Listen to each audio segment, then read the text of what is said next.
All right, let's call to order the Sparks City Council meeting for, what's today? August 28th. August 28th at 2 o'clock with a roll call. Mayor Lawson, Here. council members Abbott, Here. Vanderwell, here, Anderson, Here. Bybee, here, Dare, Here. Assistant City Manager Martini, Here. City Attorney Duncan. We have a quorum, thank you. Thank you. And invocation by Pastor Brian Smith, Summit Christian Church. Good to see you. Thank you. I'd like to read from Isaiah 30. It says that the Lord is gracious and he shows mercy, for the Lord is a God of justice. Blessed are all those who wait for him. God, we thank you that you are a God of grace, that you are a God of mercy and a God of justice. And Lord, I pray for our community, Lord, that you would be present. God, I thank you for this council and the decisions that are made in this chamber, God. I pray that our council will not get ahead of you, but rather wait for you to lead and guide and direct, because you are a God of wisdom, you are a God of purpose and intent. And so, Lord, we give this time to you. We give our city to you and pray that you would dwell in our homes, in our schools, in our places of business. God, that you would dwell with the brokenhearted and those that are celebrating as well. And God, thank you that you're present in our lives. Thank you, God, that you allow us a government that will watch over us and take care of us, God, and it's an extension of your watch care over us. So we praise you for this time. We pray this in the name of Christ. Amen. Amen. Mr. Anderson, will you lead us in the pledge? Yes, sir. Please join me in the Pledge of Allegiance. I pledge allegiance to the flag of the United States of America and to the republic for which it stands, one nation, under God, indivisible, with liberty and justice for all. Okay. Public comment. Mr. Rock Cole.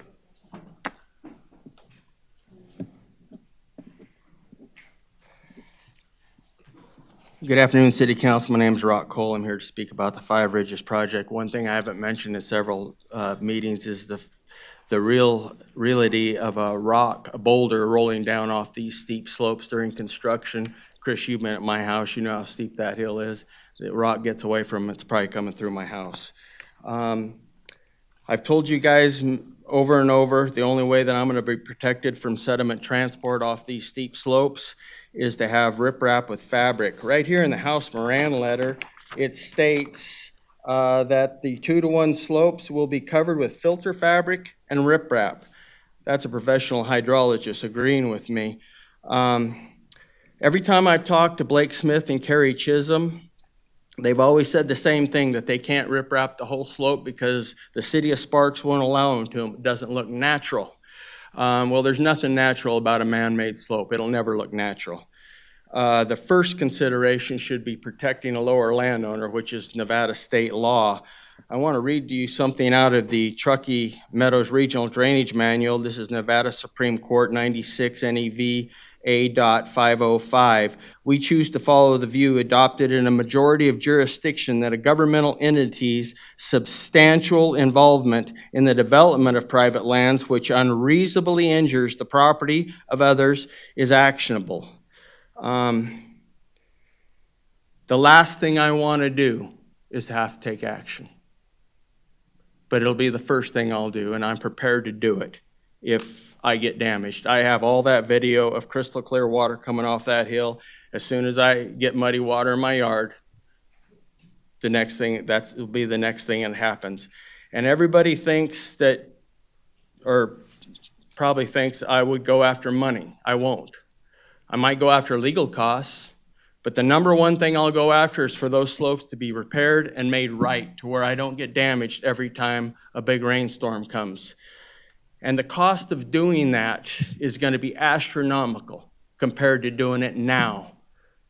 It'll be 4 to 5 times. Cut in new roads, import riprap when they got mountains of riprap sitting on top of that hill right now, ready to go on those slopes.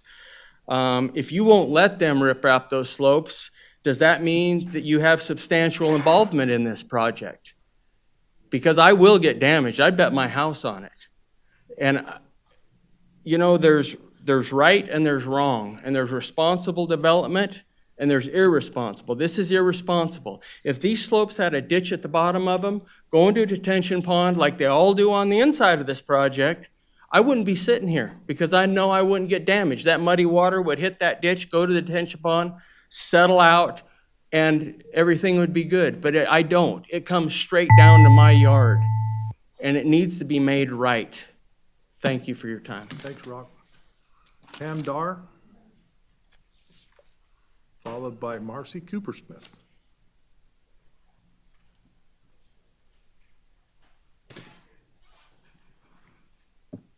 Hi, my name is Pam Dar, for the record. Second time here, but, everything's pretty good, except I got yard work and stuff. I'm calling about Nextdoor. There's a lot of things that go on in this community that are posted on Nextdoor that you guys may not be aware of. I guess they were complaining the last time I was here about graffiti, and were unaware of the app. So I've been telling everybody I know about the app, but I'm not on Nextdoor, but I get the highlights. I closed my account, they hacked it, someone hacked it, it's done. But I see the highlights. Well, the latest thing that bothers me a lot, I dropped everything, I got sprinkler issues right now, but I thought it was important to come down here because this is our community and I'm not gonna put up with this.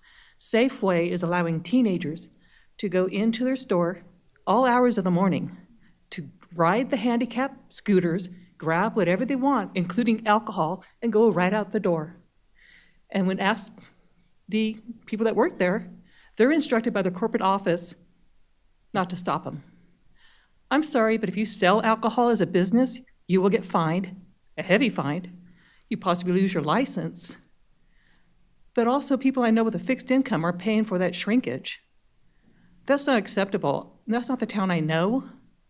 I have friends that have their spouses dealing with cancer, have fixed income. They can't afford to pay these already inflation on top of that shrinkage because kids think it's a free-for-all. Insurance covers it, I guess, is what they're thinking. And I guess they're not calling the police anymore because I've already called the non-emergency and asked about that. They're not even being contacted. So it sounds like Safeway is trying to turn us into San Francisco. So I thought it was important to come down here instead of fix my valve. There's a spider in there. I really don't want to deal with that, but I have to. But I thought it was important to come talk to you guys because I don't like that. You guys have been working hard with the homeless, trying to work with that, get that fixed. I don't want to be San Francisco. It breaks my heart what happened to that town. I used to go there all the time. It was beautiful. And now people can't leave fast enough. Do you want that to happen here? But thank you for your service. I appreciate it. But this really needs to be addressed. They either got to be part of our town or they can go to San Francisco, lose all their stuff there. Thank you. Thanks, Pam. Have a great afternoon. You too. Marcy Coopersmith.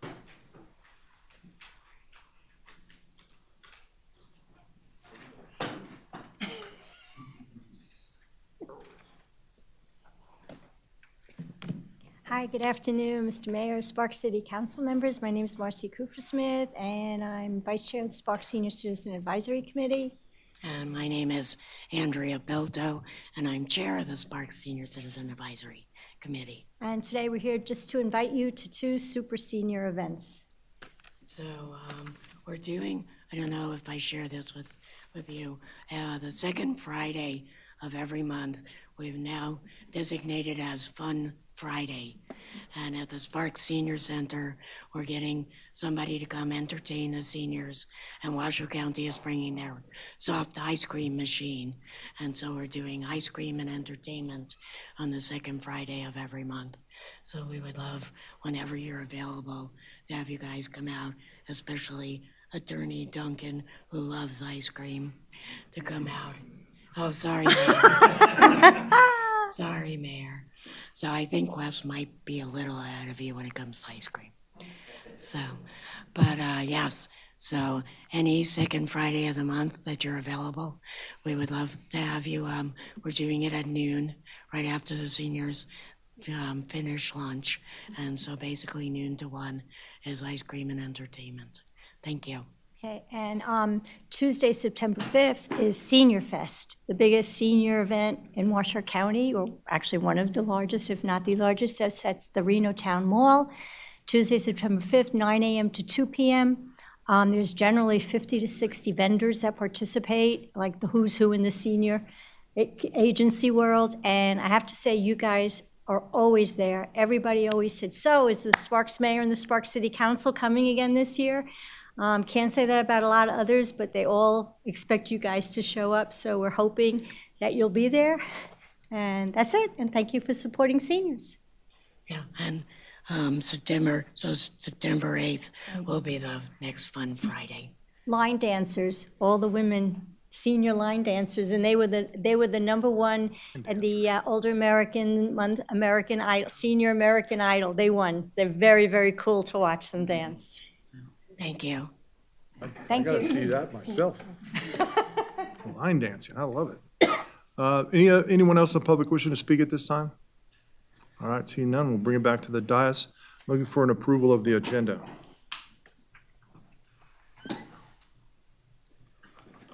Mr. Anderson, Move to approve the agenda as submitted. Mr. Abbott. Second. Got a motion and a second. Any further discussion? Seeing none, please vote. Motion carries unanimously. Looking for approval of the minutes for August 14th. Mr. Dare, I move to approve the minutes of the Sparks City Council meeting for August 14th, 2023. Ms. Bybee. I'll second that motion. Got a motion and a second. Any further discussion? Seeing none, please vote. Motion carries unanimously. All right, now let's move on to presentations.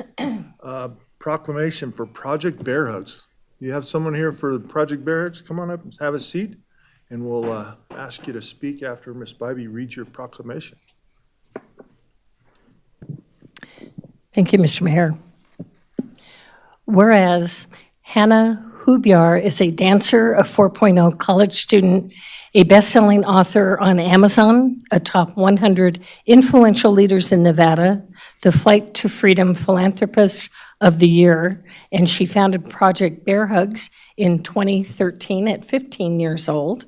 And whereas Project Bear Hugs is an organization made up of staff and volunteers striving to provide much-needed comfort and relief to victims of disaster, from collecting and delivering over 2,800 stuffed animals directly to children affected by the tornadoes in Moore, Oklahoma in 2013, to delivering clothes and household items to families in smaller, often forgotten communities.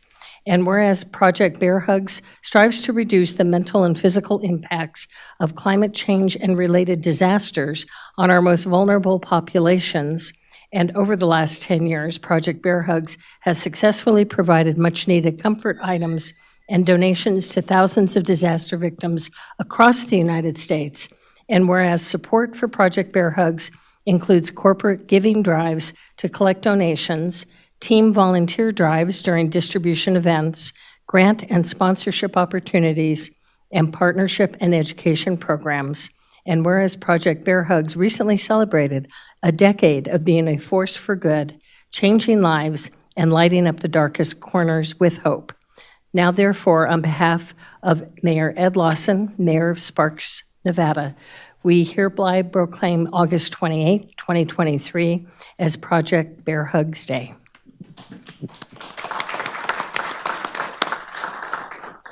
Hannah, you can give us your name for the record and say anything you'd like. Hannah Hubiar, and thank you guys for doing this for Project Bear Hugs. Woman of few words, I love it. You have anything, Ms. Bybee? I do. So I stopped by their event on Saturday, and right now they're collecting for victims in Maui.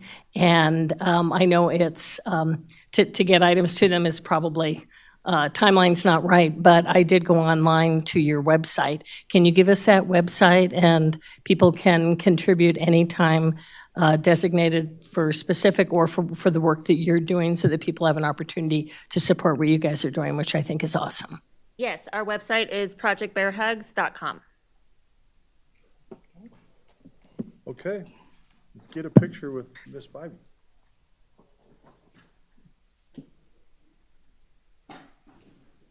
Doesn't sound like she has a lot of time. 4.0 student, 3, yeah.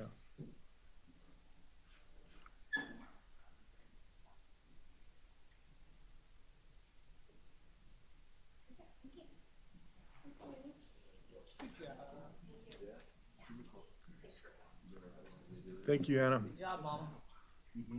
All right, 7.2, presentation Veterans of Foreign Wars National Law Enforcement Award.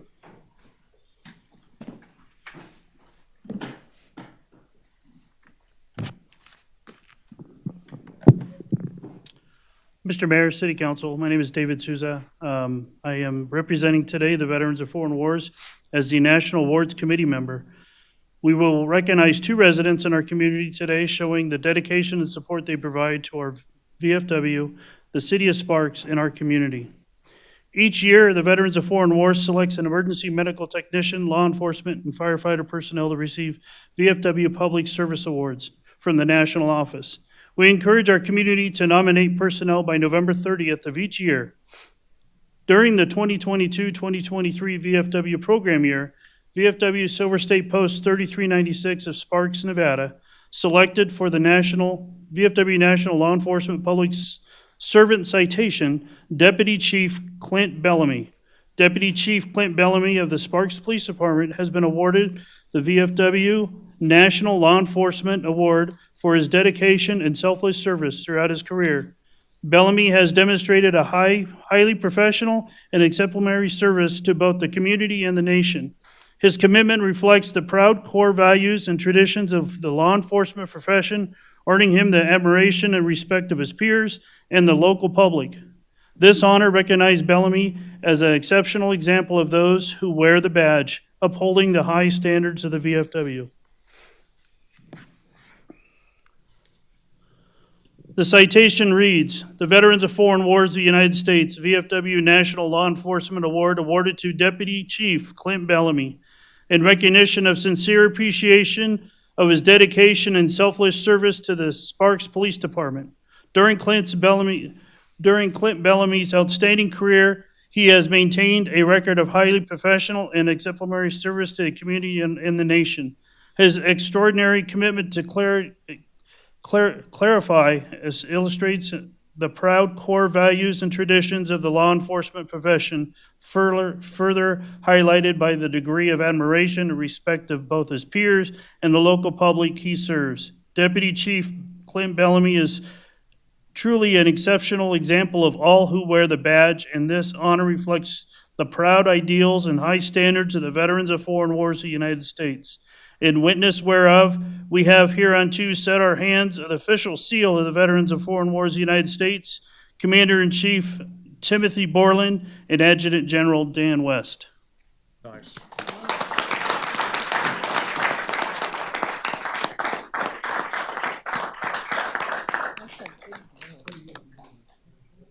Yep.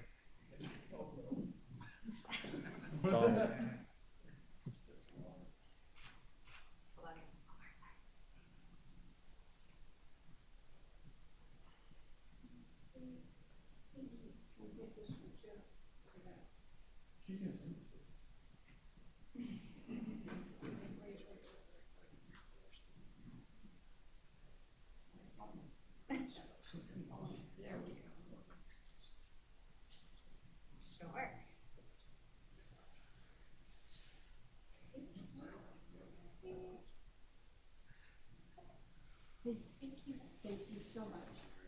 Chief, do you want to say anything?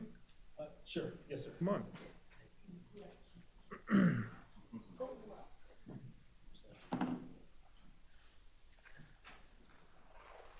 Deputy Chief Clint Bellamy for the record. I'm honored and humbled to receive this award. I want to thank the VFW for considering me. I share this award with the hardworking men and women of the Sparks Police Department, the best department in the nation. As a U.S. Army veteran, this award means a tremendous amount to me. And I wouldn't be the only person in the room to say the U.S. Army is the best branch. I think our city attorney would say the same. Thank you very much. Thank you. Thank you, Clint. Thanks for everything you do for us. Okay. I'll agree with you today. All right, 7.3, Veterans of Foreign Wars Certificate of Special Recognition. David. Our second award presentation is a certificate of special recognition, a new recognition that we did this year for the Veterans of Foreign Wars.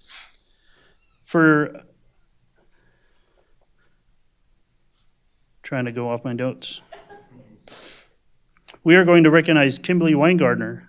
She was the runner-up for the 2022-2023 Distinguished Citizenship Award. She lost out to Robert Irvine. And the past National Commander-in-Chief awards this certificate of special recognition for her exceptional support for the veterans in the community. After the loss of her daughter, Katie, she established the Katie Grace Foundation to continue Katie's legacy of kindness and compassion. The foundation collaborates with local nonprofits to address community needs through financial contributions, volunteering, and scholarships. The certificate allows Weingartner's dedication to others and express gratitude on behalf of the veterans of foreign wars. Some of the amazing thing that she does, every time the VA hospital needs items for veterans, clothing or baby showers, she's always there to give those items. I went there like 3 times this year for the baby shower and took 3 different truckloads to the VA hospital for the families that have newborn babies. And some of the things she does here in our community in Sparks, we do a lot of different partnerships. She helps out with veterans that are homeless, getting into houses and getting them the needs and the stuff that they need to survive. So I'm going to read the certificate, the Veterans of Foreign Wars, United States Certificate of Special Recognition presented to Kimberly Weingartner. In grateful and special recognition of your outstanding support for the Northern Nevada veterans and others in your community, through the tragic loss of your daughter, Katie, you founded the Katie Grace Foundation to continue Katie's legacy of selflessness and caring for others. The foundation assists you and your family to embrace her unconditional love for others by networking with local nonprofits to help fulfill the needs of the community, whether through monetary donations, volunteering, or educational and athletic scholarships offered to students by the Katie Grace Foundation. It is with honor that we present you with this special certificate of recognition for your devotion to others. Nearly 1.5 million members of the Veterans of Foreign Wars and Auxiliary, thank you. In witness whereof we have hereunto set our hands of the official seal, the Veterans of the Foreign Wars, United States, Commander-in-Chief Timothy Borland, and Adjutant General Dan West. Do you want to say something?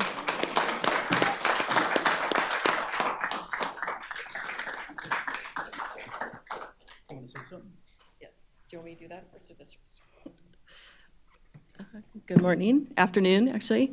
My name is Kimberly Weingartner, for the record. Christopher, it's nice to see you. You had a pleasure of coming to the warehouse to tour our program.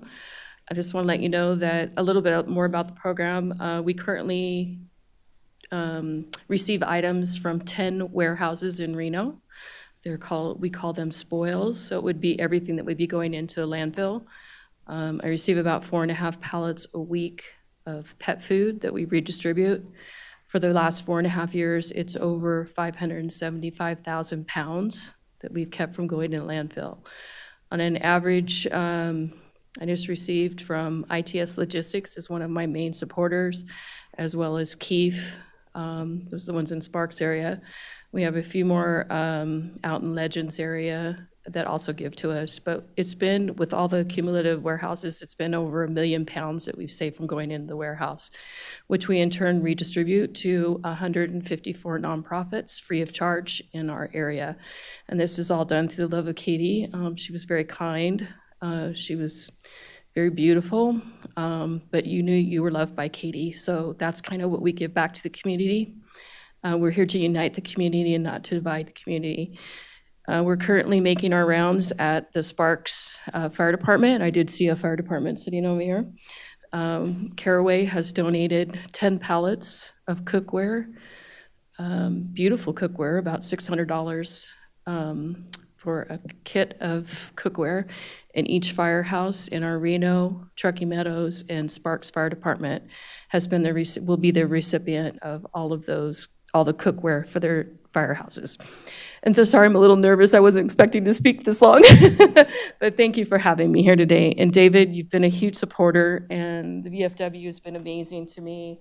And I'm from a family of veterans. I'm not a veteran, but I'm grateful for my freedom that's provided to us each day and the sacrifices that they make. So thank you. Mayor, do you mind? Mayor, do you mind?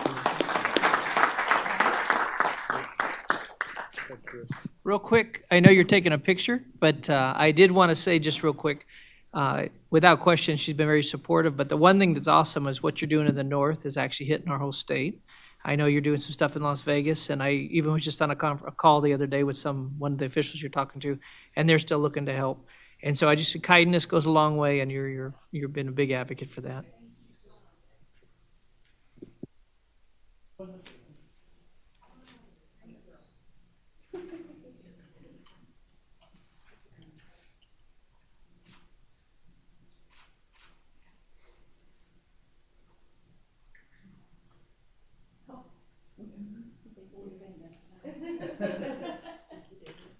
Thank you, guys. Mr. Appreciate Mayor, it. thank you very much for letting us do that today. No problem. Thank you, David. All right, moving on to 7.4, certificates for the graduates of the IBEW 401 Electricians Apprentice Program. I see Mr. Benner back there, Well, and Mr. Darney's here also. and come on up. And Wendy. You could sit in the front row, or at least get your picture or something.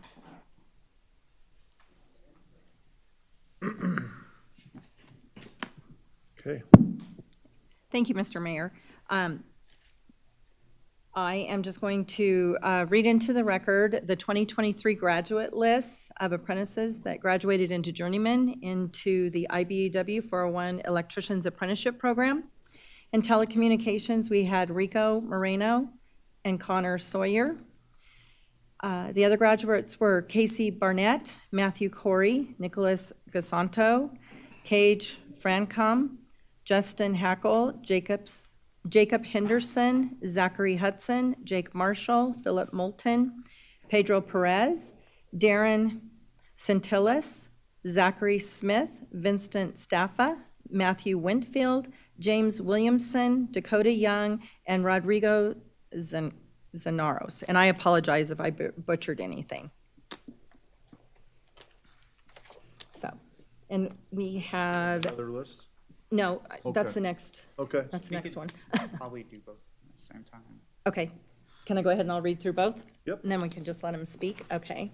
And then also on the next agenda item are the graduates from the 2023 graduation list for the UA Local 350, the plumbers, pipe fitters, and HVAC apprenticeship program.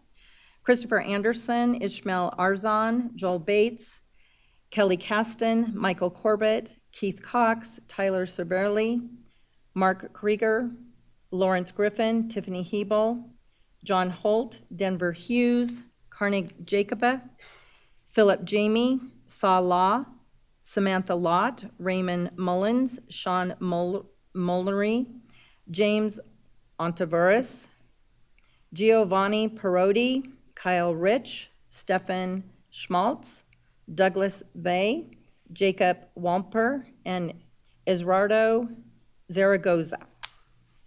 Hey, congratulations, all. And they're not here today because they are all working. Which is a good thing. We need people working. Go ahead and say a few words. Yeah. Do I need to press anything? No, it's on. Alan Darney with the Electricians Apprenticeship Program. We want to thank you, Mr. Mayor, and the council for your recognition of our students, our graduates. They attend over 1,000 hours of related classroom training throughout the course of, well, in the case of the wireman, the electricians program, over 5 years of training, 8,000 hours of on-the-job training on top of that. They also, at least in my program, they complete their gen ed classes and receive credit at Truckee Meadows Community College, and they all leave our program with an associate's degree as well that has been paid for by the program. And yeah, they're all working. And as a side, I like to, it's nice for me to hear Diane try to pronounce all their names because I have to do the same thing at graduation, and that's a challenge sometimes. So again, thank you. Anything, Rob? Thank you, Mayor. Rob Benner, Secretary Treasurer for the Northern Nevada Building Trades. I'm here on behalf of Andrew Maldonado. He couldn't be here today. He's dealing with an issue, and same with Alan, his apprentices are all working. So it's good news. I'd always like to point out, I mean, for a lot of these individuals that their names were read today, These were for them, these jobs are pathways into the middle class. For a lot of people, these are giving them a step up into better paying jobs, into jobs that, have healthcare and have pensions. And I always like to point out, I always like to say that, our apprenticeship programs are the free market solution to job training. All our programs are put on by industry and paid for by industry. This is all done through industry partnerships between contractors and labor. And I feel that this is the way everybody should do it. And that, because when you do programs like this, industry has the direct involvement and has the buy-in for the direction of the education for these workers, but then making sure there's a commitment on the employer side to keep these individuals working. So with that. And can I add one thing? I just kind of what Rob was talking about, just to give you a clear picture, we take individuals that their minimum education requirement is a high school diploma, and we put them through 5 years of training, and they're making between $80,000 and $90,000. I would say close to half of our students live inside the city limits of Sparks, and are taxpayers here. So we look at that as a contribution to our community and training these individuals to be able to make a living wage for their families, but also to be good citizens. So thank you. Yeah. Yeah, and I would like to invite everyone to Labor Fest, which is going to be on Labor Day, Monday, September 4th, over at Islewild Park. All of our union construction apprenticeship programs will be there with their hands-on displays like we do for any of the high school job fairs that we go to. So there will be hands-on stuff for the kids and adults to play with, and they can ask all their questions to each trade to figure out, which trade they might be interested in or would want to go in and get a little bit. Plus, we have food trucks, we have live music, we have. We're doing a show and shine this year, so there'll be a little car show, and we did a partnership with Riverside Farmers Market. And they're going to set up a artisan row, so there's going to be a lot of craft booths and vendors out there too for everybody to peruse. So, yeah, it should be a good time. It'll someday, I don't know, it maybe already is, but someday it'll be the second largest event on Labor Day weekend in the Reno Sparks area. But I don't think I'll ever overtake the rib cook-off. Yeah, The beef ribs, for sure. Yeah. Well, I think it bears repeating too, Rob, is this program is at no cost to the employee, and they're earning while they're learning. I mean, no better way to better yourself than earn while you learn and then graduate to making more and more money. So I truly appreciate what you guys do, and tell all of them thank you for spending their money in Sparks. Yep. Thank you. Thank you. Anyone else from the council? No? Okay. Thank you, guys. Okay, presentation of Dragonfly Energy. Photo op. Did it for the gram.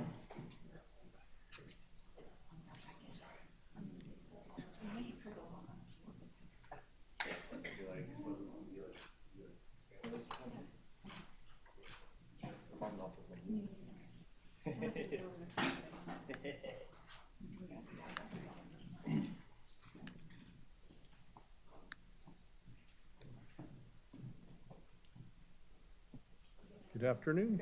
I think I'm good.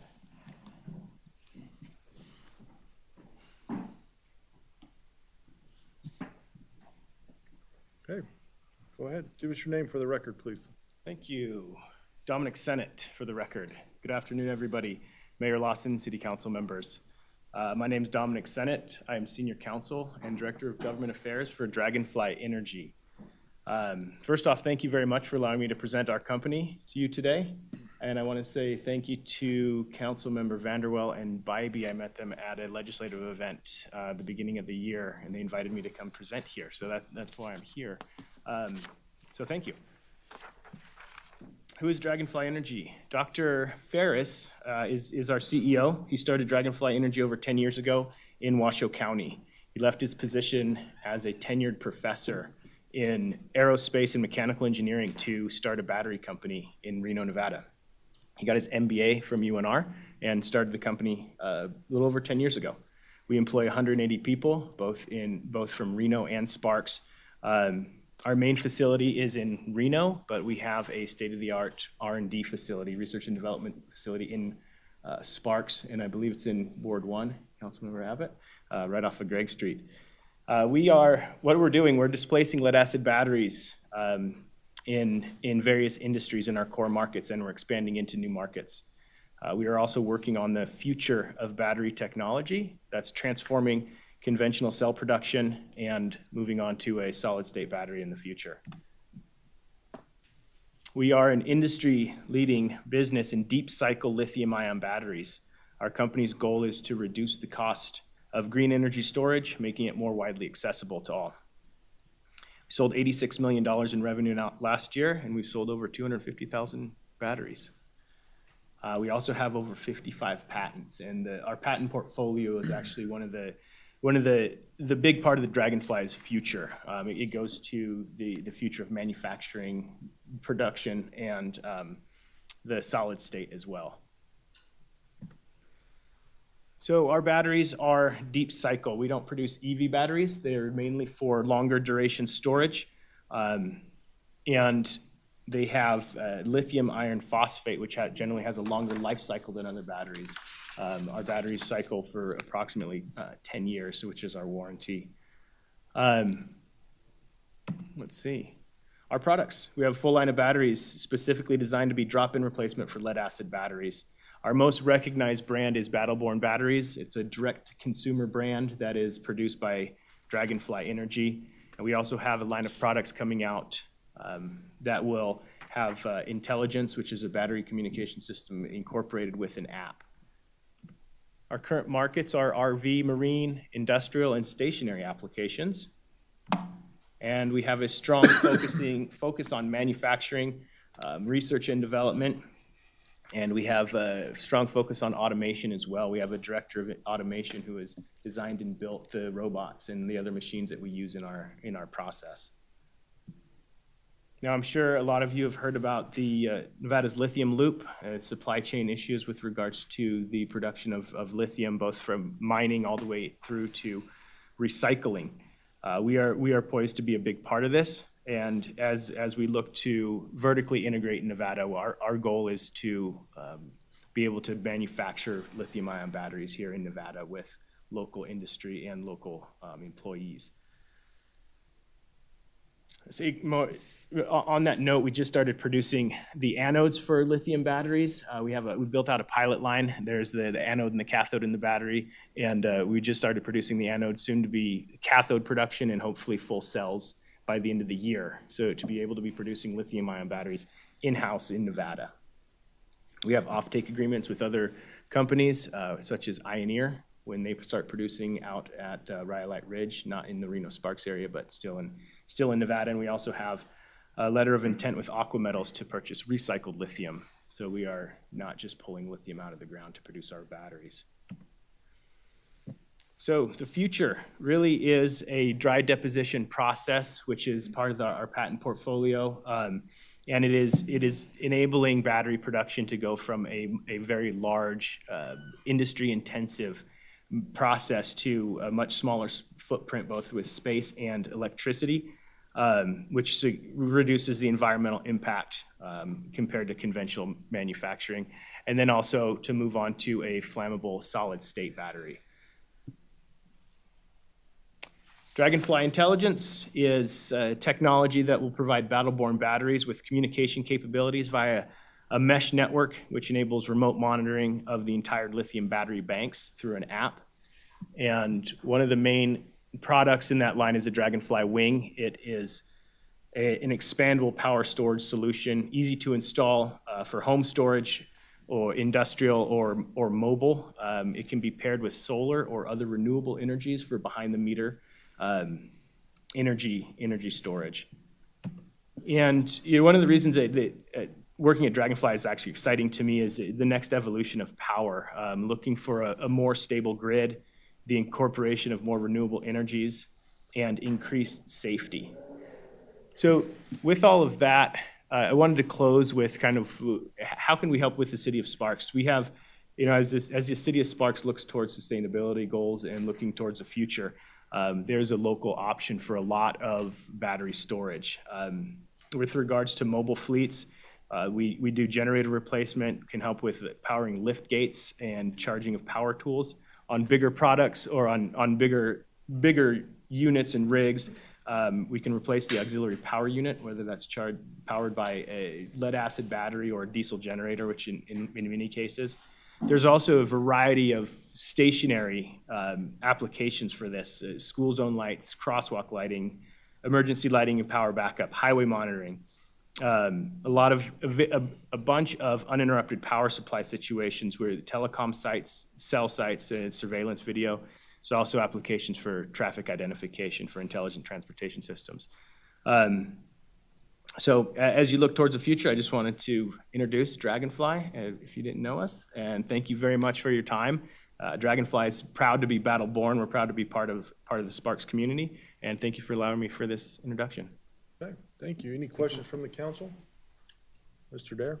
Yeah, I'd love to come see your plant sometime if you're open to that. Absolutely. We do tours all the time, so anytime you'd like to come out. Thank you so much. So I'll give you a card. Okay, thank you very much. Thank you. It's exciting stuff, and I definitely think with all that's going on, the recycling of batteries is going to be more and more a place to be. So very good idea. So thank you. Thank you very much. Lefty. It's righty for one. But just got a second, I just want to take a tour too. Absolutely. So, yeah, that'd be love awesome. to have everybody out for a tour. Could coordinate that through our manager's office, the mayor's office. I will reach Okay, out. Perfect. Thank you very much. Be awesome. Anyone, any other questions? Thank you. Okay, thank you, sir. Thank you. Okay, we're gonna move on to consent items. Anyone wishing to pull a consent item at this time? If not, I'm looking for a motion.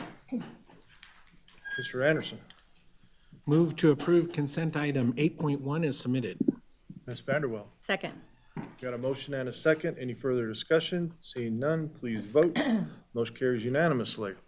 9.1, consideration, discussion, and possible approval of the expenditure of funds from the COPS Office FY 2022 Technology and Equipment Program Award 15 JCOPS-22-GG-01532-TECP.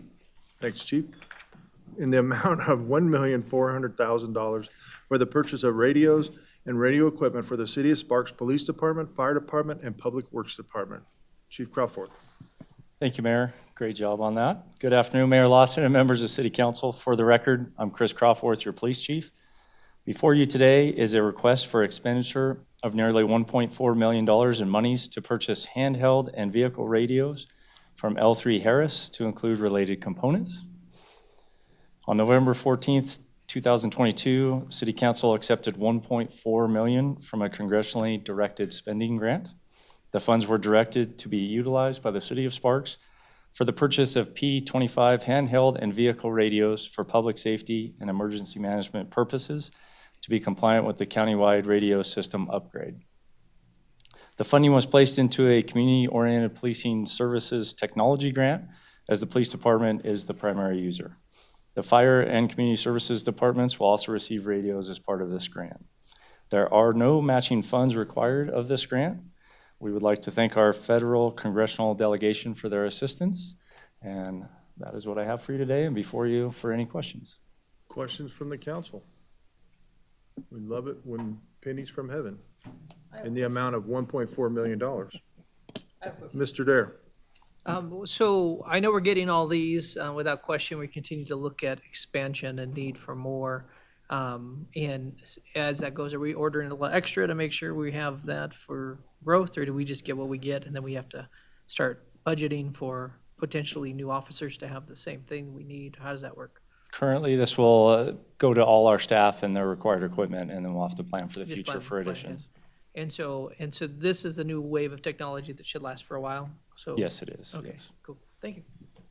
E25 technology's been around for a while. It's not in northwestern Nevada. been around other places, I guess. Okay, any other questions, Mr. Anderson? I mean, we're all pretty familiar with the radio system, but if you could just explain for those that aren't familiar with it, what is the value and the importance of this upgrade? Sure. As the mayor was alluding to, we're on the 800 megahertz system, which is really antiquated. We have a lot of dead spots within the city, specifically for our first responders, police, and fire. The new system through the county, they're upgrading the radio towers, adding some new radio towers. All that'll take away from those dead spots. It's faster and a lot more clarity. So this is truly bringing us into the era that we should be in. And if I understand correctly, it'll also help us interagency between the other agencies in Northern Nevada to be able to communicate better?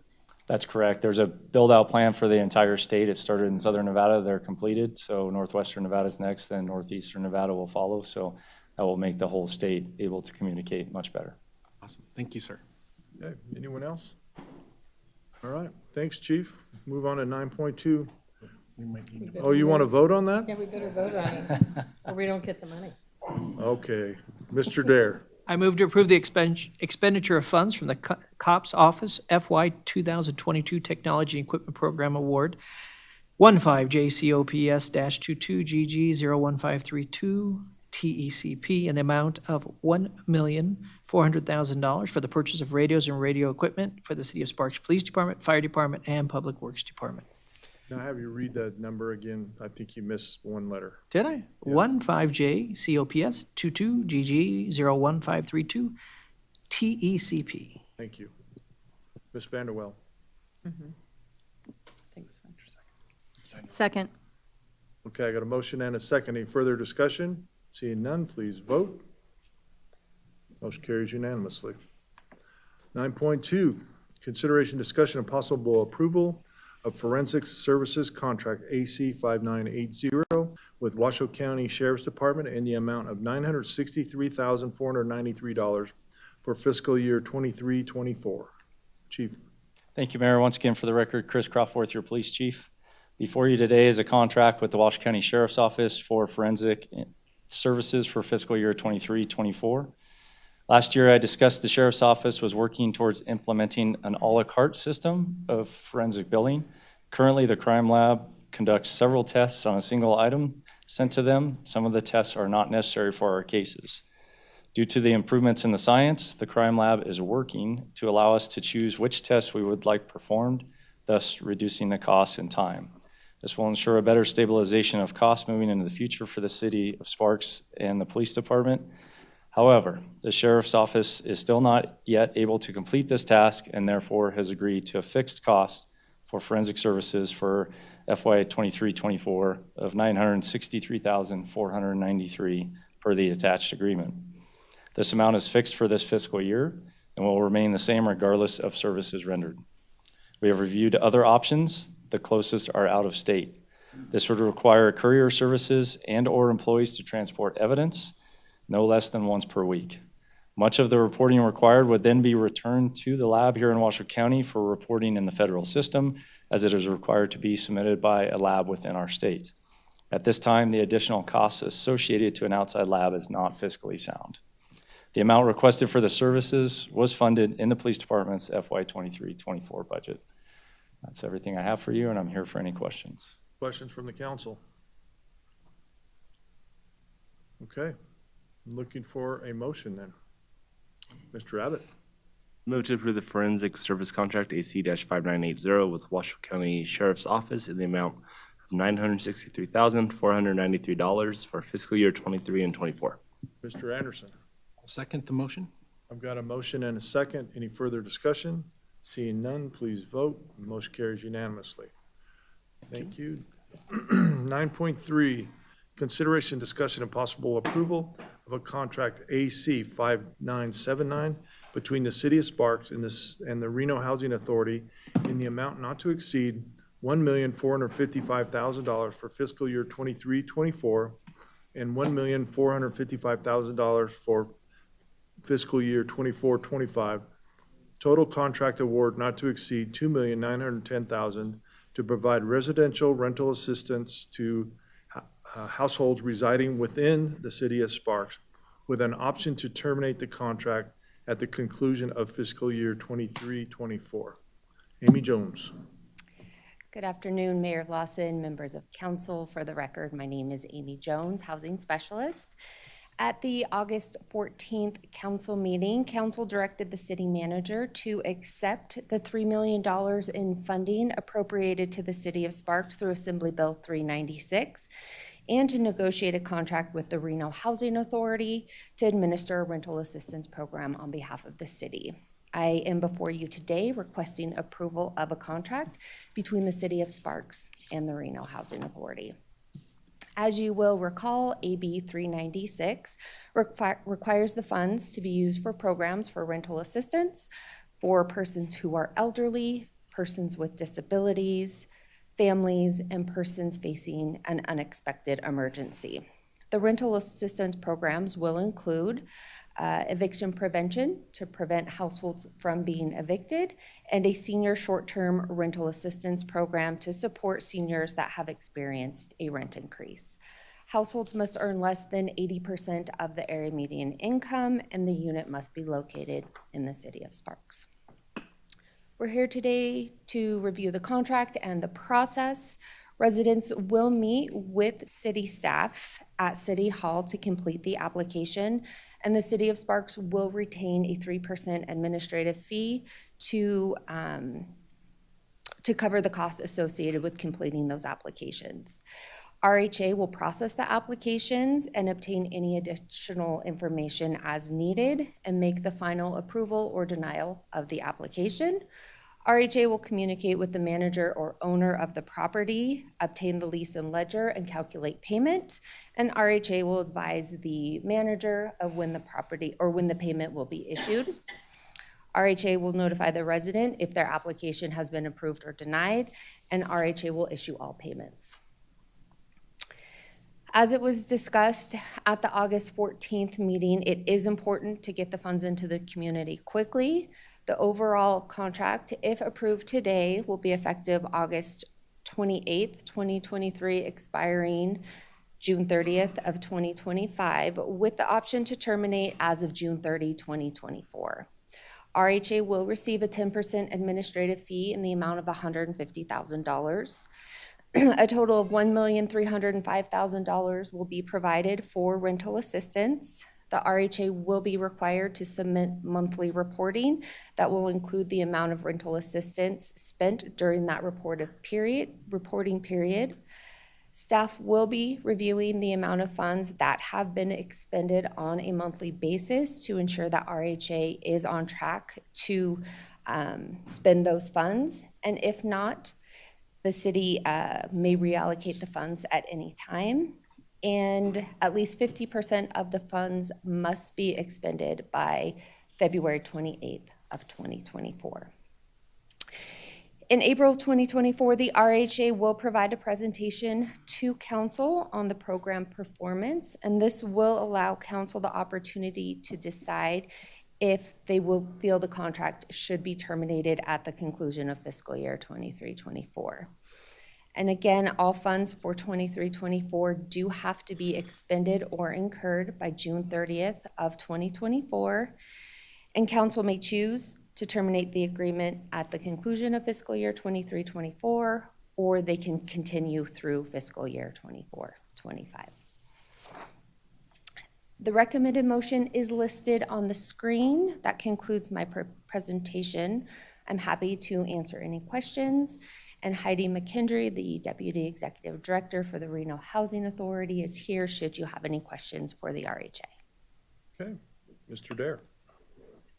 I just want to say that it looks great. Thank you for being here, and Thank you. just want to say thank you for the whole combo of that, and I think that puts us in a great spot, and I think it'll be very good. Thank you. Ms. Vanderwell. I have a couple of questions. First, what does the timeline look like? So when someone comes into the city of Sparks, how long is that vetting going to do before they go to RHA? So we've set up what it's going to look like. They will meet with staff, then those applications will immediately go to the Reno Housing Authority for processing.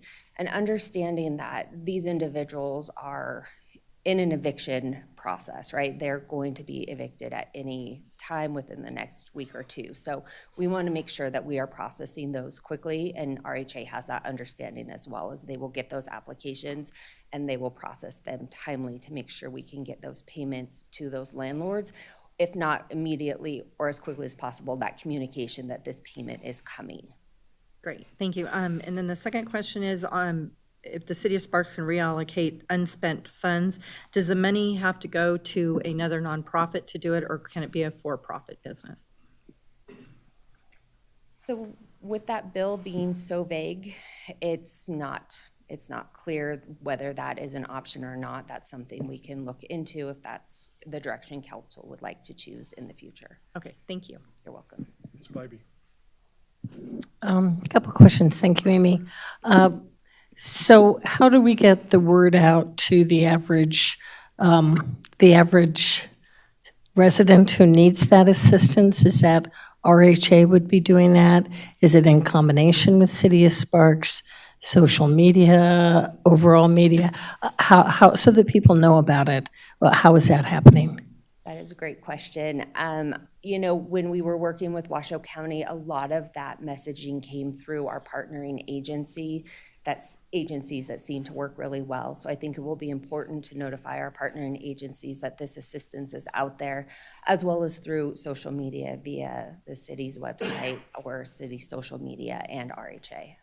Okay, and I guess the second question, when we reevaluate next spring, the success with RHA, with how much has been expended and how many people have been assisted, if we chose not to renew the contract, does that give us time to look at another option, or do we already have in mind other possibilities for that next $1.455 million for the second year of this plan?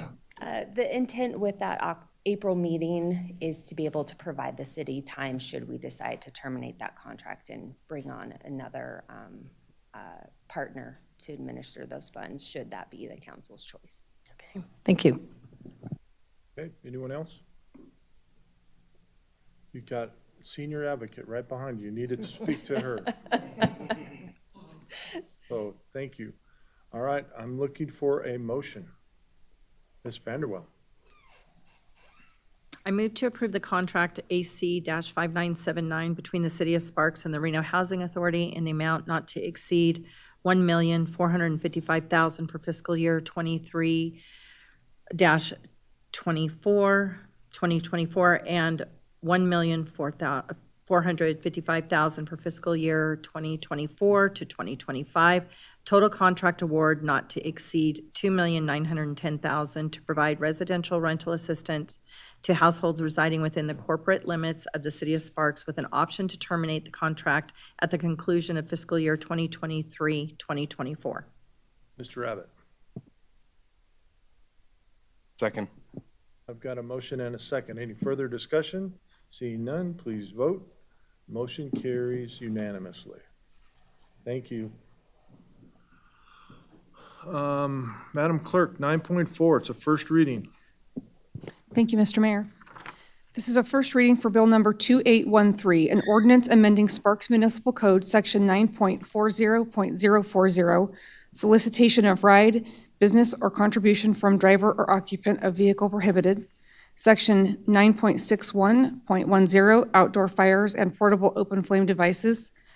Section 9.61.20, blow torches and propane tanks or containers. And Section 9.61.30, portable generators, which are to become effective upon passage of the Sparks City Council. A public hearing will be held and Bill 2813 will be acted upon at the regular City Council meeting on September 11th, 2023 at 2 p.m. Thank you, sir. Thank you. All right, let's move on to item 10, public hearing and action items unrelated to planning and zoning. 10.1 is a public hearing. Madam Clerk. I'm gonna let you read that one. It's a half a book. A little exaggeration. Jeff is very thorough in his explanations.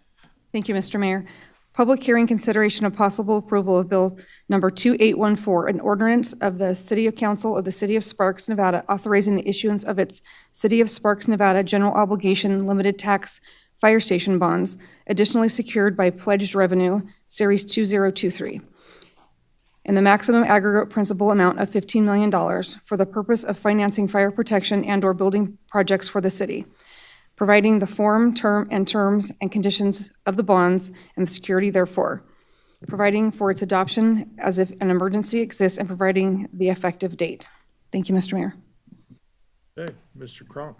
Good afternoon, Mayor and members of the City Council. I am Jeff Kronk, your Chief Financial Officer for the record. I have an exciting item before you today. Essentially, I'm seeking your approval to go sell some bonds so we can build a fire station number 6. So specifically, we're looking to sell general obligation bonds in the maximum aggregate principal amount of $15 million, additionally secured by 15% of the city's C-tax revenues. That mature in 20 years, so May of 2043, with a 10-year call option, which basically means that we could either pay it off early after 10 years or refinance it after 10 years without penalty. A little bit of background, I'll draw your eyes to the slide in front of, or above you here. I'm not going to go over these, but I just wanted to present this to you as a reminder of where we've been and how we got to where we are today. Essentially, we have been following the procedures outlined in NRS Chapter 350 that states, what we have to do to sell bonds of this nature, in this essentially general obligation bonds that are additionally secured by other revenues. There's very specific steps that we have to follow, and we've been following those now for several months, and it draws us to where we are today. Specifically, I'll draw your attention to the 90-day petition period that began in April 28th and ended July 27th. That allowed for our citizens to petition council to essentially halt selling bonds of this nature and of this type of structure. During that time period, again, in accordance with NRS, we held a public hearing on June 12th, if you recall. And the result of both the petition period and the public hearing haven't produced any public comment to this point. So that does bring us to today, where we're seeking your approval on a bond ordinance, which again is essentially authorization for me to go sell bonds on your behalf via a public bid.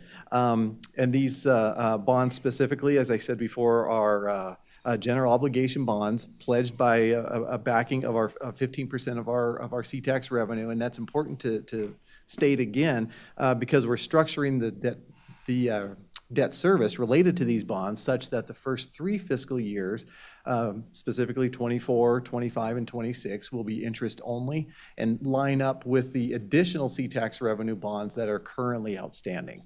So once those current bonds that are outstanding that we issued and refunded back in 2014, once they roll off the books, then we'll move to a full debt service schedule, if you will, with principal and interest beginning in fiscal 27.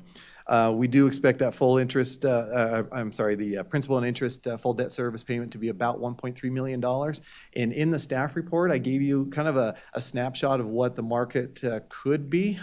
And at the time when I wrote that staff report, that's what the market was showing, but the market moves pretty quickly. So one of the things we're asking for is that this ordinance be approved as if an emergency exists, and that allows us a lot of flexibility to maneuver in that and be flexible in that constantly fluctuating market that we always see. So as what is usually an ordinance requires 2 readings and 2 meetings, 2 public hearings, or 1 public hearing over 2 meetings, this only requires 1, but it does require that 4/5 vote yes to approve. So a supermajority is what we would need. So with that, I'll just conclude my comments, but I'd be happy to answer any questions, but I would remind you that this is a public hearing. Got it. Okay. Questions from the council? Okay. Well, this is a public hearing. Anyone in the public wishing to speak on this item? Seeing none, we'll bring it back to the dais, and I'm looking for a motion. Mr. Dare. I'll take the long one. I move to approve Bill Number 2814, an ordinance to the City Council of the City of Sparks, Nevada, authorizing the issuance of a City of Sparks, Nevada general obligation limited tax fire station bonds, additionally secured by pledged revenue, Series 2023, in the maximum aggregate principal amount of $15 million on the purpose of financing fire protection and/or building projects for the city, providing the form, terms, and conditions of the bonds and the security therefore, providing for its adoption as if an emergency exists, and providing the effective date. Okay, Mr. Anderson. Second? Got a motion and a second. Any further discussion? Seeing none, please vote. Motion carries unanimously. Thank you very much. Thanks, Jeff. All right, 10.2, public hearing. Madam Clerk. It's a public hearing, discussion, and possible action on an appeal of the Chief of Police's revocation of the City of Sparks alcoholic beverage license from Aguita's Bar and Grill, 1825 Parade Way, number 103. Thank you. Hey, Chief. Good afternoon, Mayor Lawson and members of council. For the record, I'm Chris Crawford, your police chief. Before you today is an appeal from the owners of Aguita's Bar and Grill located at 1825 Parade Way, number 103, regarding a letter of revocation of alcohol beverage license that I provided to them in person on June 28, 2023. Per Sparks Municipal Code Title V, the license holder is allowed an appeal hearing before the City Council upon written request to the City Clerk within 10 days of notification. The applicant filed for appeal and was provided a council date in July. The applicant requested an extension, which has been granted and was pushed to this date. Due to violent calls for service at this establishment, I exercised Sparks Municipal Code 5.28.300, subsection G, related to public safety, health, and the welfare of the community. I met with the owners on 2 occasions in 2022 to identify areas that I felt would reduce violent crime and improve the solvability of incidents being investigated by the police department. The owner upgraded the security surveillance system as requested. The owners created a closing time of approximately 3 a.m. for a few months, but eventually returned to what is perceived as no closing time due to an increase in violent calls for service starting in April of 2023, with several incidents occurring near or after the 3 a.m. time period. Notably, after the first meeting with the owners, the police department responded to a homicide that occurred in the business on July 15th, as well as several large fights in November and January, gunfire into vehicles in April, and 2 separate incidents of unconscious males in the parking lot related to altercations, both of which occurred on the early morning hours of May 6. From July 1st, 2022 through June 30th, 2023, or our past fiscal year, the Sparks Police Department responded to 34 total calls for service at Aguita's. Since the revocation, the Sparks Police Department has responded to 0 calls for service at Aguita's. Staff recommends upholding of the decision to revoke the alcohol license. If the revocation stands, the licensee will not be able to apply for a license for 2 years from the date of revocation. The business license is still valid and the restaurant is still operating. I'm present for questions before I turn it over to the appellant, or I can turn it over to them. Do you have any questions from the council? Or do you want to hear from the appellant first? Okay. Come on up. Just give us your name for the record, please. Good afternoon. Mayor Lawson, my name is Brett Whipple, members of the council. I am here on behalf of both Joanna, who's next to me, and her brother Angel, and they are the owners of Aguita's. And we would, I don't know if you want me to present, but I'm here on their behalf, and we're trying to get a resolution with yourself and the board. Do you have any response to the chief's comments? I do. First and foremost, I am not here in an adversarial position. We may be not agreeing on some of the facts or interpreting it differently, but I'm here to work and try to work together with Mr. the Police Chief and yourself. He did mention that they requested a surveillance increase. Mr. Angel Becerra behind me has shown me the monies that he spent on the surveillance issue. He did ask that the bar terminate at 3 a.m., and as he mentioned, it did for a period of time, but then they started leaving it open longer. They're here today to tell you that they are willing to adhere to that 3 a.m. request. Just to step back for a minute, it's not like this happened overnight. Ms. Becerra started that restaurant in 2009, and she's had a liquor license for over a decade. She appreciates and respects the opportunity to be here before you and to serve patrons here in Sparks community. Her and her brother's concern is the same as Chief Lawson's, and that is, Chief Crawford, I'm sorry, and that is the safety of the community. There's no benefit to her for crime to occur at that location. There's no benefit to her for people to do bad things.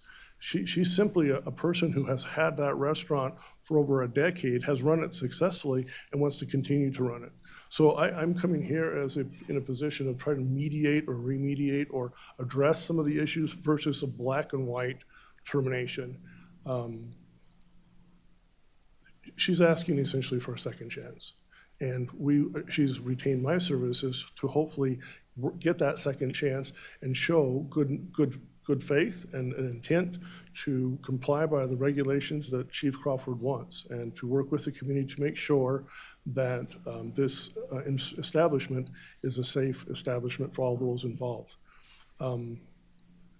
Again, I want to reiterate, I'm not here in an adversarial position. We do disagree with some of the specific facts. I do have witnesses here that can attest to some of those specifics. But at the end of the day, the general request is we want our community safe. We don't want violence. Nobody wants that. And I'm here to further that endeavor and try to make it work for her and the city of Sparks together. So she's already told me, look, we put the money into surveillance. We're willing to have a drop dead hour at 3 a.m. And I'm here to accommodate Mayor, yourself, and the city council members to assist any particular issues you may have and answer any specific issues you may have. Okay. Questions from the council? Mr. Rabbit? Awesome. Thank you guys for being here. So instead of 3 a.m., are you guys willing to close any earlier? Or are you willing to close any earlier than 3 a.m.? Well, so the answer is yes. We're here, we're your guest. At the end of the day, you're the boss, right? And we have a letter of termination. I'm here to accommodate my client, and she wants a second chance. We're not here to dictate terms. We're here to beg for forgiveness and move forward together. And so the answer is yes. Okay. We are willing to do that. And again, she's 2009, she was not even 21 years old when she opened that restaurant, and now for how many, over a decade, she's run it successfully. Before this instance, I was talking, how many employees do you have? Before this instance, they had 25 employees. Today, they have 1. Because literally, when people get off work and go over to Aguitas, which, by the way, in Spanish means little waters, because when they go over to Aguitas, and the people that frequent it want to be able to have a beer. And when they see there's no beer, they just walk out.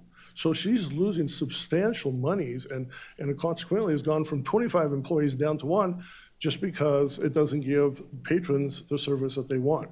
And so she is willing to do and work with the council and the mayor to accommodate whatever concerns you may have. So specifically, the answer is yes. Gotcha. I will gladly say your food's amazing too. I know the food truck's phenomenal. I've had many meals. I've also had a cerveza there in the evening hours as well. I have a lot of friends that love it there. So I think there's a way that we can hopefully get to a second chance, get to something that we can all work through. I hope you guys can continue to work with our chief, and I guess we'll see where we go with this. Ms. Bybee. Do you have any of your own security? Because obviously, if there's that much of a problem with patrons or other people who show up and want to fight, and you've got that kind of violence that our police have to respond to so often, what other than the surveillance, what other security measures are you taking, or would you be willing to take to increase the security for you and your staff, but for the community, to make it a place that not only for police, but for all of you, as well as for yourself? What things are you doing? What things could you improve to increase security of your establishment? I think I feel comfortable speaking to that issue because that's something that I spoke to both sister and brother. So normally they have 3 security persons, up 3 to 5 people on security at any particular evening. And they also was a request to improve the surveillance system. Mr. Becerra has brought to me proof that he spent $2,500 on cameras and other needed implements to increase the surveillance system. He has it with him now. Specifically, though, you want to know how many security guards. Well, I don't think there's a limit. There's willing to do more. But ironically, there is a backside to that, because so many of these allegations did not actually happen there. People come there when they are in fear. If you look across the street, 2 of these different calls are from people where there was domestic violence incidents across the street, and they ran across the street to gather support from the closest person that they could find, which is the security people at Aguitas. And so that's why I brought some of the security people here, because there's been a misinterpretation of some of the facts. People in need have sought out some of the security people, and they make the call, of course, but it appears that there's an issue at Aguitas when the issue started across the park in Deer Park, or across the street in the apartment complex, where a woman was trying to get away from a man who was beating her and went running to security. And so those are specifics that I wanted to touch upon if requested. I can also tell you, DUIs, that's a really big deal, right? Who wants a person that's under the influence driving? They have a policy in place. They leave the 3 spots in front of the Aguitas open, so that if anybody appears to be under the influence, they are called a taxi or an Uber or a Lyft. They don't let people walk out. They provide for that. They get Lyft spots, they have taxi spots, and if somebody's under the influence, they stop them. And then if they ignore them and they move further towards their car, they try to take their keys away. And if they don't let them take their keys, then they call the police. And so the DUIs, you want to see people calling the police there, right? Because if somebody's intoxicated and gets in a car, we don't want them out on the open street. And they've already gone through 2 levels. They've already denied they're giving them a taxi or a Lyft. They've already denied them taking their keys from them. And so what happens on the DUIs is because they call the police, hey, you need to get over here right away. We got somebody that's intoxicated that wants to drive. And so we don't want to suggest that shouldn't happen, because the police are there for a reason. They were trying to accommodate them, but we don't want these people going out on the streets under the influence. And so, again, there's specific answers to there's different interpretations of specific allegations that I think it's important to see. And that's why I have security here, because they did call DUI, but they did that as a last resort to make sure that we didn't have a drunk driver on the highway. They did call 911 because the woman came running across the street, screaming that a man was trying to cause harm to her. And so, again, there's misinterpretation. The police may or may not recognize that. They just show up, there's somebody screaming, she's hurt. They may or may not realize we're always where it takes place. But we have to be fair, too. And so, is it a perfect? By no means. There was a homicide there. We get that. That's a big deal. And they are aware of that, and they work with the police, and the person has been arrested, and they're now witnesses for the district attorney's office. But at the end of the day, for a decade, she's done the same things, and she's just asking for that opportunity to continue. Thank you. Really, the crux of my question was whether you even have security, and that just answered that you do. My second question would be, when Chief Crawforth initially has met with you and tried to resolve the situation for you and for our police, and we put the 3 a.m. curfew that was on for a short amount of time, but why did you drop that when you had been asked by our chief for that to be your new closing time to try to avoid issues that come later? Why was that ignored? I mean, that's a problem for me. In short, it was a mistake. It was a mistake, and she owns it, and she recognizes it. Of course, it was a financial. She was thinking how much more money she could make, but at the end of the day, she realizes now that that's not an option, and she owns the mistake that she made, and we're here to apologize to the chief and let you know it won't happen again. Mr. Dare. So, one thing is, I do think the process has been fair, and I want you to know that, because this isn't the first time we've talked to Chief about what's happening down there. And so, with that said, I know you said you want it to be fair. I think it has been fair. And if somebody chooses here to do something more, I think it's important that that's walked out, because we have we've seen some very disturbing things happen, or at least heard of them. Wasn't there, so I didn't see them, but I've heard of them.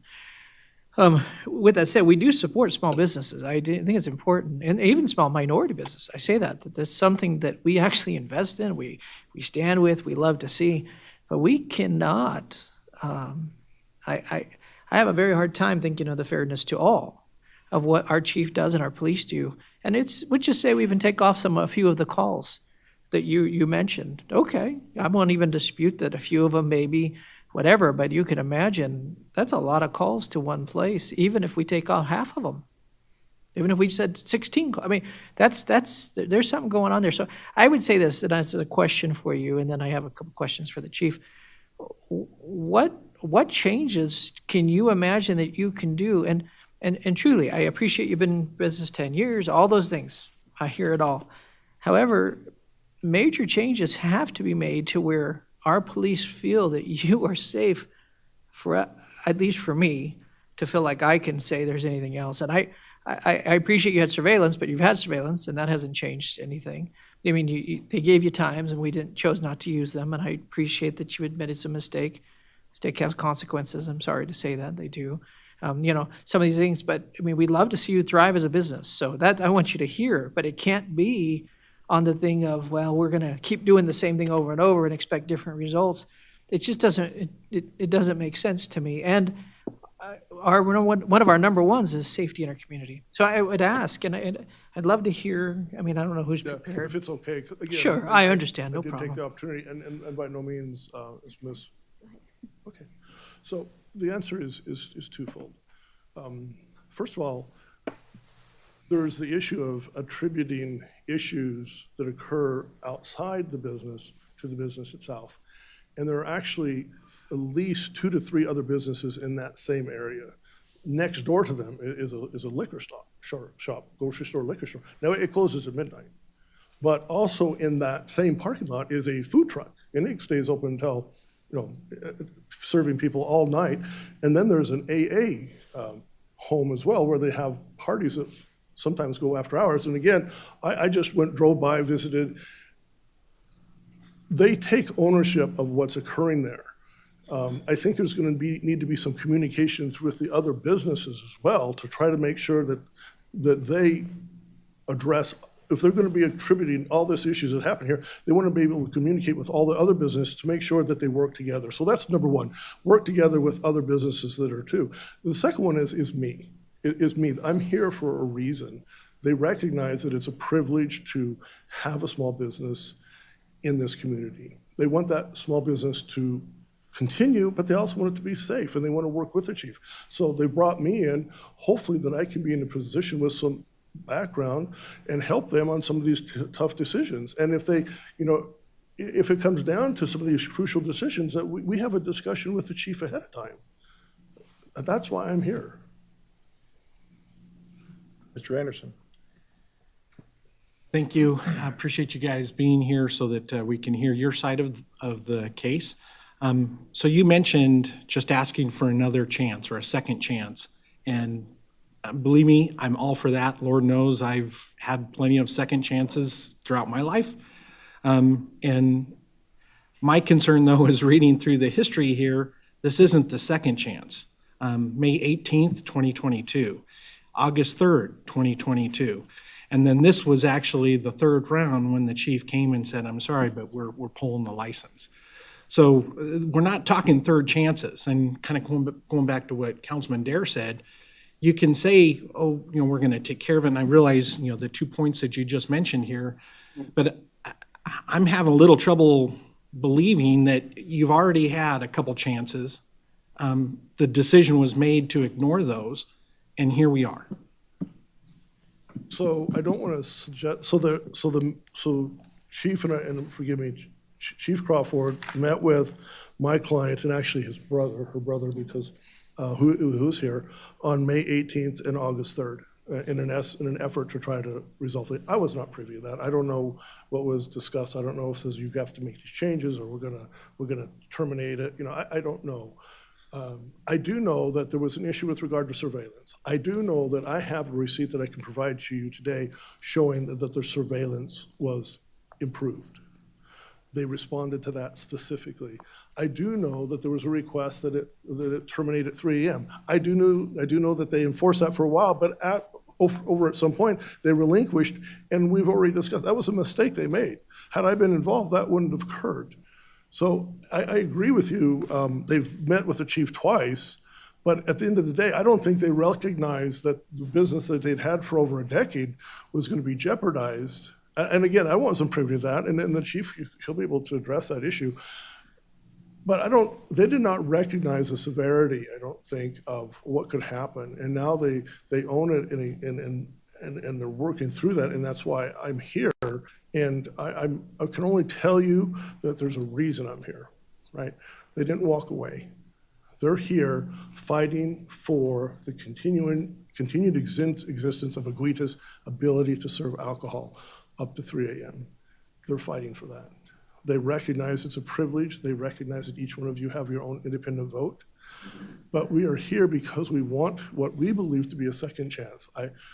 Again, maybe they met with the chief before on 2 different occasions, but I am here with them now, and they've never had their license or their business jeopardized over a decade like they have now.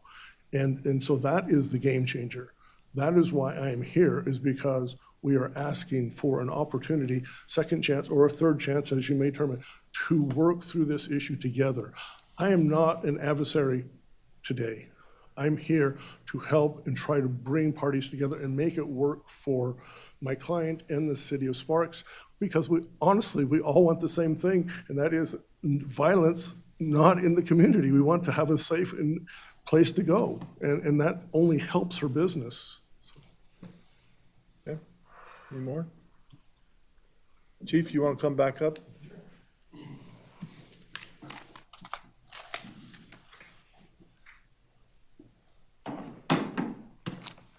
Mr. Dare, you had a question for the chief? On these, this time, there's been a large window of time. Would you feel that we've been giving, from my understanding, we've given opportunities and opportunities and opportunities.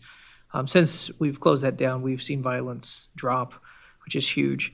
Is there any approach to listen to what they're having to say? My end result is we can't keep sending our police into violent situations. That is not what we signed you guys up for or us. And so even a restaurant or a bar or whatever it is. So my hope is there things in place that we can say that they're mitigating this? Could we, right now it's at a 2-year loss is what you end up saying, is there any way that we could do it? Do anything to like a year? I don't know. I'm just talking out loud to say, we do support small businesses, so that part of it, but at the same time, I do believe that you've done a good job of walking this out with them, and I know our police as well. So I'm trying to see, is there any middle ground, or do you feel like we've already met that middle ground and it passed? Thank you for the question. Chris Crawford for the record. I've actually looked at a lot of that, and to me, it's the closing time. So I am completely amenable to what I was trying to do. I do not believe that 3 a.m. is a sufficient close time now. I believe 1 a.m. is a sufficient close time, and that is based purely on calls for service. If we had a 1 a.m. closing time a year ago, we would have gone to 5 calls for service, not 34. So I am definitely supportive of us trying something else. So it really comes down to you folks, is you could overturn the appeal, and we could go down that road where you could stipulate something like that. I can put that within their alcohol license, and I'm completely supportive of going forward with that, just based on those calls for service. Could I ask one more question then, Yes. too, with that? Okay. So if that was something we were willing to walk down with, and we'd said, okay, and any adherence to what has been said here, then there is no more appeals. There is no more. Are we allowed to? How does that work? I'm asking our lawyer probably, or is this something he just has to bring back again to say, hey, this happened again, and we look at it separately? But I'm trying to say, there's not a 5th chance, or however we want to word it in my mind. So I don't know. So to answer your first question, the code specifically lays out that the revocation period is for 2 years upon the service of the revocation. So that answers your first questions. The second would really be, the chief, again, is charged under our code with basically reviewing whether or not circumstances have changed, whether or not a privileged license would be, again, revoked. So that would be the process. Really, what this body is doing today is making a determination of whether to affirm or deny his decision. And if we want to put conditions, what I would recommend this body do would be to reverse the revocation decision with direction to the chief of police to impose reasonable conditions that protect the health and the safety. I would caution against giving specific conditions from this body, and I would leave that to the discretion of the chief of the police, who's been charged with those duties under our code. Okay, Mr. Abbott. Hey, Chief, in addition to the 1 a.m., is there anything else that you would, I guess, impose? Obviously, we're not trying to lay it out right now, but any other ideas you had? My big thing is that, they have a business license, an alcohol license, the no alcohol sales between 1 and probably 6 a.m., just to make sure that none of that is occurring. They've had security in the past. They've been trying to work, just not to the 100% that I've requested. So with them here today, I look forward to that possibility of working with them to move forward. I can't think of anything other than just the closing hours at this time. I can have one more question. How would we enforce that? Would fall to my patrol supervisors, who would do spot checks, which they routinely do. They've always been supportive of our folks coming in the last couple of years since I've been your chief, of going in and checking on that. And I think the calls for service would really tell that. And the simple thing is, if there was no alcohol sales and if they were to close down the actual restaurant at that time too, obviously the lights would turn off and we would know they wouldn't be there. But that's the business license portion, so. I'd also note, just for the record, so this body understands as well that the chief of police, even while there is a alcohol license that's been issued, can impose restrictions pursuant to the code. And so that's also an option as he sees things developing. Chief, I think my question is, I know that you said if you decreased the hours from 3 a.m. to 1, it decreased from 34 calls to 5 calls. What were the nature of the calls, if you know, of the 5 that were still in that 1 a.m. or earlier range? I do. Unfortunately, one of those was the homicide that we've spoken to. One was a fight. Actually, the majority of the remainder were altercations, and one was actually an altercation where their security, I believe, was probably trying to get someone out. So it's, other than the homicide, it was things that I would expect with this type of business. But as I said, the majority we tend to see bigger numbers of folks and higher levels of violence the later we get in the evening anywhere within the city, so. Okay. Ms. Bybee. So, Chief, just to be clear, if we were, or you were to consider a 1 a.m. instead of 3 a.m., is that simply the 1 a.m. To cease alcohol sales, but the restaurant could remain open, or does the whole establishment close at 1 a.m.? My understanding and reading our code is it's just alcohol sales. That's what I have purview over. The business license would be through a different section through community services, so it would just be the alcohol sales. Okay, I just wanted to be clarified. Thank you. Okay. Any other questions?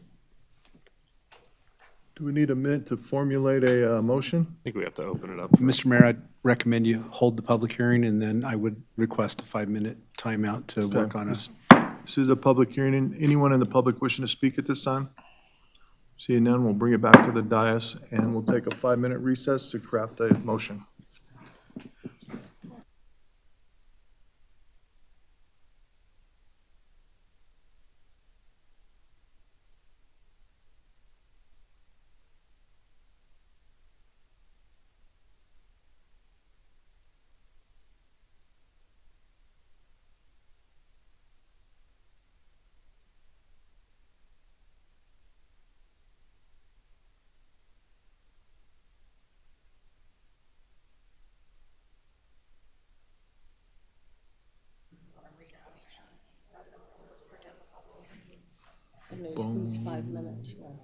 Boom, boom, boom.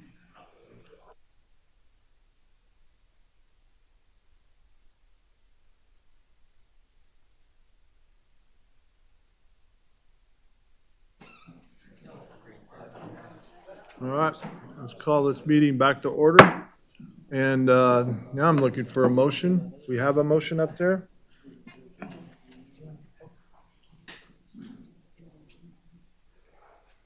Make the motion, I just can't let him. This isn't loading. Is it, There you it don't is. see it? No, we just got the move. Okay, Well, it's on mine, it's not coming up on yours. Oh. Just came up on mine. I'm gonna okay. make the motion, I'm gonna read it. I move to reverse the revocation decision of the chief of police allowing Aguita's Bar and Grill to apply for an alcoholic beverage with direction to the chief of police that he imposes reasonable conditions to ensure the proper protection of the public safety and general welfare of the inhabitants of the city of Sparks. We got a motion by Councilman Abbott. I don't have a second up here. I'll second it. They're not, it's not Okay. coming through. So they're- Abbott, okay. Second, go I ahead. don't think I'm going to be able to I'll second it. as it stands. Okay, I got a motion by Abbott, a second by Vanderwell.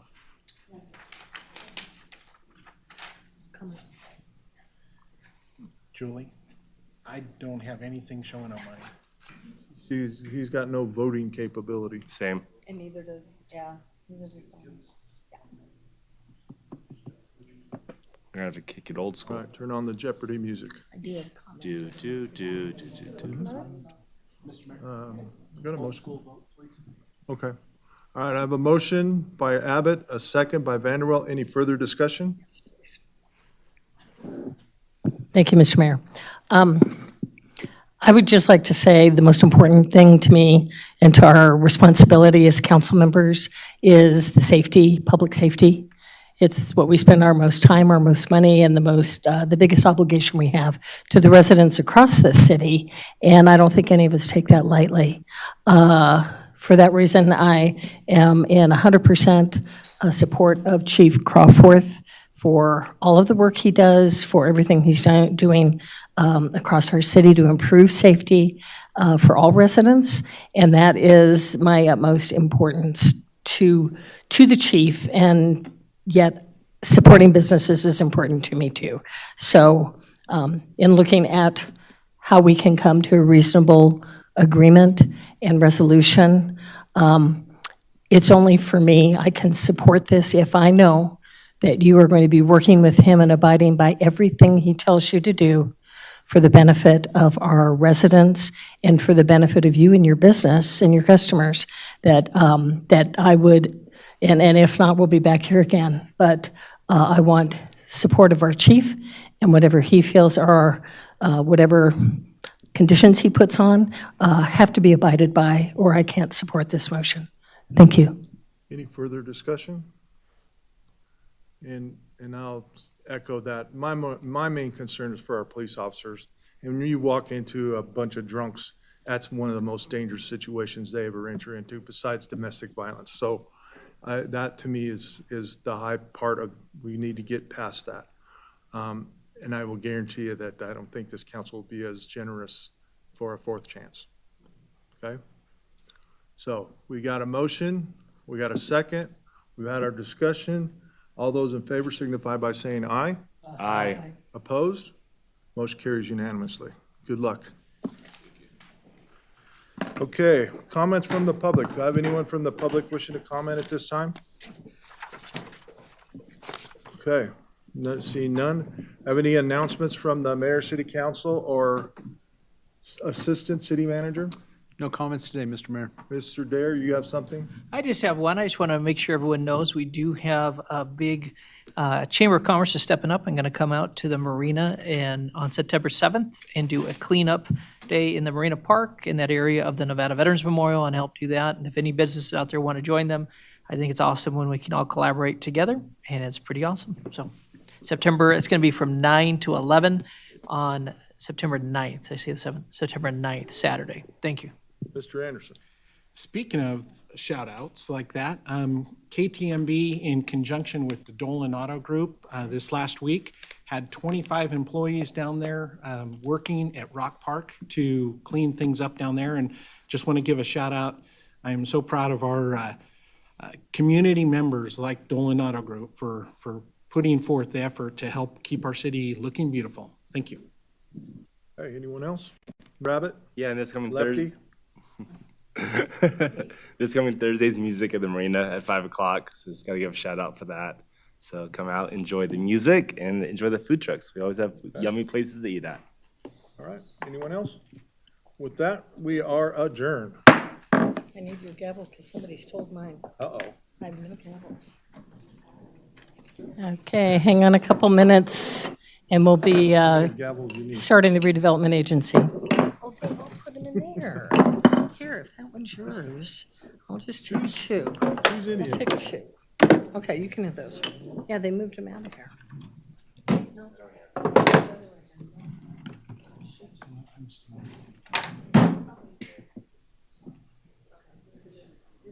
Oh, wow.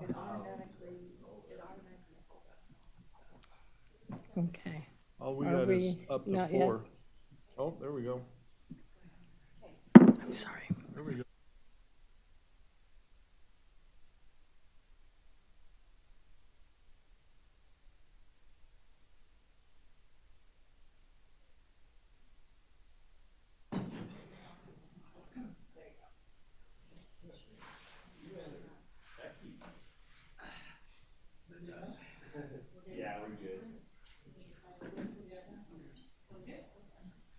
All right, let's roll.